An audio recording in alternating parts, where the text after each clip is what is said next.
Et à propos d'économie et d'emploi, cette annonce qui n'est pas passée inaperçue à l'heure où le gouvernement affiche son volontarisme. La surveillance d'une partie des logiciels de la SNCF va être délocalisée en Europe centrale. La mission avait été confiée au groupe américain IBM. 260 emplois seraient concernés. Laurent Desbonnets, Julien Dupéret avec notre bureau à Lyon. Dans ces locaux près de Lyon, à côté des cheminots, travaillaient jusqu'à présent des informaticiens. Des sous-traitants chargés de surveiller l'affichage en gare ou les réservations. Ils seront bientôt remplacés par des employés basés en République tchèque et en Pologne.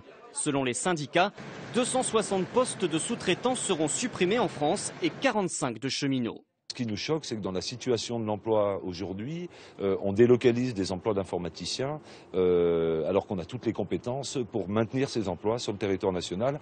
Et ce qui nous choque encore plus, c'est que c'est une entreprise publique, la SNCF, qui orchestre ce vaste plan de délocalisation d'emplois. Délocalisation, un mot que refuse d'employer la SNCF. Un appel d'offres a été lancé, l'entreprise la moins chère l'a remporté. Selon le PDG, les emplois qui partiront à l'étranger ne représentent qu'une goutte d'eau dans l'effectif de l'entreprise. Il peut y avoir quelques-uns de nos prestataires qui ont des équipes ailleurs qu'en France, on en discute. Mais je crois que ça ne doit pas faire oublier le principal. Encore une fois, on est fiers de faire autant d'embauches cette année, 10 000, et puis on est fiers d'avoir 400 000 emplois en France. Mais en lançant son appel d'offres, la SNCF aurait-elle pu exiger de ses sous-traitants de maintenir l'emploi en France? Que dit la loi? La réponse se trouve dans le Code des marchés publics. L'article 53 du Code des marchés publics, justement, prévoit qu'il n'est pas possible d'écarter un candidat uniquement sur un critère de préférence nationale. D'ailleurs, c'est strictement interdit.